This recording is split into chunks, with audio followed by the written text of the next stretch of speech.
बच्चे को बांधते हैं, दूसरे को बांधते हैं, तीसरा वाला यहाँ से जाता है, पहले वाले बच्चे को छोड़ देता है, तीसरे बच्चे को बांधते हैं, चौथा वाला छोड़ देता है, पांचवें बच्चे को बांधते हैं, छठवें वाला छोड़ देता है। बाबा शंभू शेख काफी बांध चुके थे बच्चों को, लेकिन देखते हैं कि बच्चे खत्म ही नहीं हो रहे। जब उन्होंने देखा कि बच्चे तो मैं बांध रहा हूं पर बच्चे उतने के उतने ही दिखते हैं, बाबा शंभू शेख भी काफी परेशान हो गए। उन्होंने जब गिनती किया तो गिनती करके देखा कि बच्चे तो उतने ही हैं, पूरे के पूरे बच्चे हैं। देखा कि एक बच्चा शरारती कर रहा है, दूसरे बच्चे को छोड़ देता है, दूसरे को बांधता हूँ, तीसरा बच्चा छोड़ देता है। बाबा शंभू शेख ने सोचा ऐसे ही मानेंगे नहीं, तो बाबा शंभू ने एक साथ योग साधना तप बल के माध्यम से उर्रम को बुलाया। उर्रम समझते हैं भैया?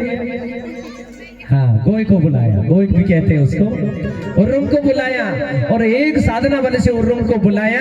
बच्चे बड़े खिलौना के शौकीन होते, उन्होंने सोचे ऐसा खिलौना लाना चाहिए जिससे बच्चे मैया गौरा को छोड़ दें, उसको भूल जाएं। तो उन्होंने उर्रम को बुलाया और उस जमाने में कोई खिलौना, कोई घुनघुना, कोई झंझना तो था नहीं, तो उन्होंने उर्रम को बुलाया। जब आगे चल के आविष्कार हो गया, घुनघुना झुनझुना बन गया, तो पहले की मैया अपने बच्चे को जब रोता था, परेशान करता था, उसको झुनझुना झूला में बांध देती थी, जिससे बच्चा और रोता नहीं था, चुप हो जाता था। लेकिन आज बच्चा अगर रोता है तो मैया उसको मोबाइल दे देती है ना, मोबाइल देती है ना मैया। तो मैया उस बच्चा जब मोबाइल पकड़ता है तो वो रोना भी बंद कर देता है। आज समय भी युग भी ऐसा आ गया है, तो उस समय भैया कोई मोबाइल कोई झुनझुना घुनघुना नहीं था। तो बाबा शंभू शेख ने उर्रम को बुलाया और उर्रम को उनके सामने छोड़ दिया। ऐसे बोले, बच्चों तुम्हारे लिए खेलने के लिए खिलौना लाए हैं। तो बच्चों ने देखा कि ये तो उर्रम है, इसको थोड़ा सा उन्होंने इशारा किया तो वो उर्रम धीरे धीरे चलने लगा। तो बच्चों आकर्षित हुए उस उर्रम की तरफ, आकर्षित हुए। तो बाबा ने सोचा कि उर्रम निकल ले, नहीं तो 33 बच्चे तेरा कीमा बना देंगे। तो उर्रम चलने लगा तेज और बच्चे दौड़ने लगे। शंभू बाबा बोले, पकड़ो उर्रम भागने वाला है, ये भाग जाएगा। और धीरे धीरे उर्रम तेज गति में भागने लगा और 33 बच्चे पीछे पीछे भागने लगे। और वही सतपुड़ा पहाड़ लोहागढ़ पर्वत की ओर वह उर्रम दौड़ने लगा और बच्चे गौरा मैया को छोड़ करके उसे उर्रम के पीछे काफी दूर दौड़ते जा रहे हैं। गौरा और शंभू भी पीछे पीछे चले जा रहे हैं। देखा कि वो सतपुड़ा पहाड़ लोहागढ़ पर्वत की ओर वह उर्रम चला जाता है और जाकर सीधे कोयली कछारगढ़ की गुफा में प्रवेश हो जाता है। कोयली कछारगढ़ की गुफा में प्रवेश हो जाता है और वहां जाकर के अंधेला में छुप जाता है। वही उर्रम छुप जाता है। बच्चे सोचते हैं कि इसी गुफा में गया है। वो बच्चे धीरे धीरे उसी गुफा में सारे बच्चे चले जाते हैं। बाबा शंभू शेख कहते हैं ढूंढो, और वह गुफा में अंधेला में दिखाई नहीं पड़ता है। दीवार के माध्यम से वह ऊपर निकल जाता है। देखे भैया कछारगढ़ कितने लोगों ने देखा है? बहुत कम लोग गए हैं। जाना एक बार कछारगढ़, महाराष्ट्र के गोंदिया जिला सालेकसा तहसील में वो कछारगढ़ है। वहां जाना, वही की ये गाथा बता रहा हूँ।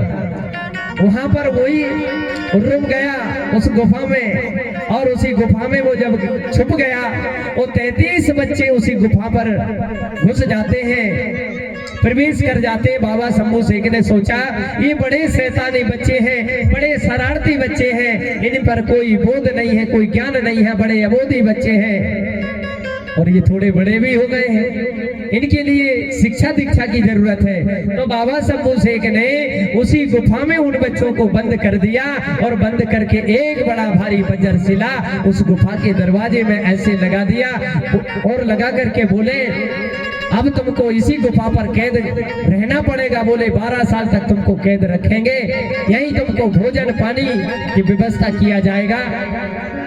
वो गुफा आज भी एशिया महाद्वीप की सबसे बड़ी गुफा है महाराष्ट्र प्रांत में, और उसमें ऊपर एक बड़ा भारी छेद है। वहां से गौरा मैया उनको हवा पानी देने का काम करती थी और वहां से सेवा करती थी। और उनको गुफा में बंद करके बाबा शंभू शेख सजा सुना देते हैं और सजा सुना करके सोचते हैं कि अब कहीं इनको एक सात्विक गुरु की आवश्यकता है। बोले एक गुरु की आवश्यकता है। जब तक गुरु नहीं मिलेगा तब तक ये बच्चे यहाँ से मुक्त नहीं हो सकते हैं, मुक्त नहीं हो सकते हैं। इनको गुरु खोजना पड़ेगा। वैसा गुरु कहाँ मिलेगा जो इस गुफा को दरवाजा खोल करके और इनको शिक्षा दीक्षा ग्रहण कराएगा। ऐसा एहसास करके बाबा शंभू शेख उस कोयली कचारगढ़ से, और वहां एक बड़ा पक्षी गिद्ध होता, उस गिद्ध को उन्होंने पहरे में लगा दिया। बोले आप इस गुफा की रक्षा करेंगे, सुरक्षा करेंगे। बोले साधारण मानव को इसका दरवाजा नहीं बताएंगे। बोले कोई योग साधना तपधारी कोई व्यक्ति आएगा, बोले उसी को ये गुफा का दरवाजा बताना। बहुत सारे वहां पहाड़ी थी, उन पहाड़ी में जो दक्षिण दिशा की ओर एक गुफा है, उसी गुफा में उन्होंने बंद किया और उस गीदाल कोडा को उन्होंने पहरे में लगा दिया और वहां से निकल आते हैं, वहां से वापस आ जाते हैं। सगाजनों, दुनिया में सभी को गुरु की आवश्यकता पड़ती है। उसी प्रकार से बाबा शंभू शेख को भी गुरु की आवश्यकता पड़ी। उन्होंने सोचा बोले एक गुरु लाना पड़ेगा, वही गुरु इस गुफा से इन बच्चों को मुक्त करेगा। इस बात की एहसास करके और वो वहां से निकल जाते हैं। इसलिए मेरे गुणवाना के लोगों, मैं आपसे कहना चाहता हूँ कि आप भी गुरुओं की शरण में जाइए। जब तक गुरु की शरण में नहीं जाएंगे, अपने गौड़ी धर्म का ज्ञान नहीं होगा, अपने आप का ज्ञान नहीं होगा। जिस प्रकार से आज हर धर्म के लोग अपने अपने गुरुओं की शरण में जाते हैं, चाहे हिंदू धर्म के लोग हों, चाहे सिख धर्म के लोग हों, ईसाई धर्म के लोग हों, जैन धर्म के लोग हों, सारे धर्म के लोग अपने अपने गुरुओं की शरण में जाते हैं। इसलिए वो समाज सजा रहता है, उनके घर सजे रहते हैं, उनकी बहन बेटी सजी रहती है, उनका देवी देवाला का ठाना वाना सजा रहता है। लेकिन हमारे गुणवाना समाज के लोग गुरुओं की शरण में नहीं जाते। अभी इतने लोग आए लेकिन मंच तक आने में उन्हें शर्म लगती है, नहीं आए वहीं रह गए। इसलिए अज्ञानता है, ज्ञान नहीं आ पाता है। हमें गुरुओं के पास जाना चाहिए। आपके अपने बेटे हैं, लेकिन उन्होंने कुछ योग साधना किया, कुछ ऐसा माध्यम पकड़ा जिसके लिए उन्होंने गुरु का दर्जा लिया और उनको दर्जा प्राप्त हुआ। इसी प्रकार से जहां भी हमारा कोई प्रेम हो, समय निकाल के जाना चाहिए। ऐसा नहीं सोचना चाहिए कि हमको चिट्ठी पाती न्योता नहीं मिला तो बोले हम नहीं जाएंगे। ये मान बढ़ाई वाला सिस्टम नहीं है, ये ज्ञान का एक गोठुल है, ये गोठुल है। शिक्षा ग्रहण करने के लिए जाना चाहिए। हर धर्म के लोग अपने अपने गोठुल में जाते हैं। मुसलमानों को देखा मदरसे में जाते हैं, मदरसे में जाते हैं, वहां उनके बच्चे पढ़ते हैं, उनकी भाषा का ज्ञान लेते हैं, उनके धर्म का ज्ञान लेते हैं, उनके सिस्टम का ज्ञान लेते हैं। जैन समाज के लोग उनके मंदिर में जाते हैं, थाना में जाते हैं और वहां ज्ञान लेते हैं। सारे धर्म के लोग अपने अपने पंथ के अनुसार वो जाते हैं। इसलिए वो समाज कितना ज्ञानवान होता है, कितना चरित्रवान होता है। हर धर्म की एक किताब होती है, हर धर्म का एक झंडा होता है, हर धर्म का एक पंजा होता है, उसी के आधार पर वो लोग चलते हैं। तो मेरे कोया समाज के लोगों, जब हम जानते नहीं थे तब हम मानते नहीं थे, लेकिन जब जान गए हैं तो अब हमें मान जाना चाहिए। खाली बजाना पड़ेगा, हम मान जाना चाहिए। मानेंगे कि नहीं भैया? नहीं मानेंगे, मानेंगे ना? हाथ ऊंचा करके बताओ, मानोगे कि नहीं मानोगे? सभी लोग मानेंगे ना? तो फिर जाओगे दूसरों के पीछे। जिस प्रकार से आपको बता दे, एक चींटी होती पहाड़ में, एक चींटी पहाड़ में चढ़ती है तो सारी चींटी उसके पीछे चलती है ना भैया। कितना सा शरीर रहता है उसका, 10 ग्राम भी वजन नहीं होता उसका, तो कोई ग्राम ही नहीं बना सकता, इतना हल्का सा शरीर रहता है वो चींटी का। लेकिन देखो भैया, ज्ञान लेना थोड़ा उससे। वो चींटी, एक चींटी आगे चलती, पूरी 1000 चींटी उसके पीछे चलती है। क्यों चलती है? उनका मानना होता है जिस तरह हमारी समाज चल रही है हम उसी तरफ जाएंगे।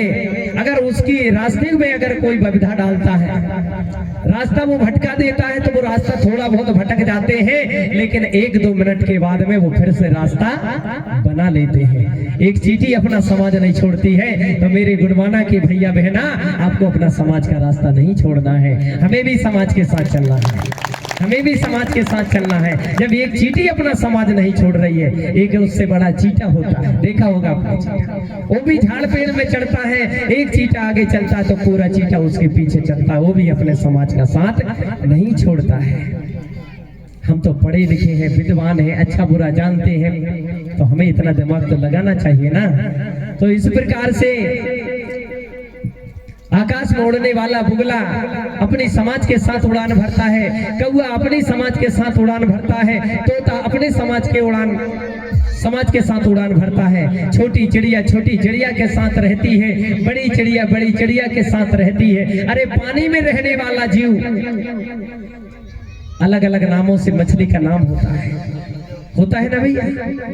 पानी के अंदर कितने प्रकार की मछली रहती है, अलग अलग समूह में घूमती है, रहती सब मछली है बराबर, लेकिन उसमें भी उसका समूह रहता है, वो समूह के साथ झुंड बना करके घूमती है। छोटी मछली, बड़ी मछली, वो सब समूह बना कर घूमती है। उसको कोई शिक्षा दीक्षा नहीं दिया गया, उसका कोई स्कूल नहीं था, उसको कोई पढ़ाने पानी में नहीं गया, लेकिन देखिए भैया उसमें कितना ज्ञान है कि वो अपने समूह में कैसा घूम रहा है, समाज के साथ रह रहा है।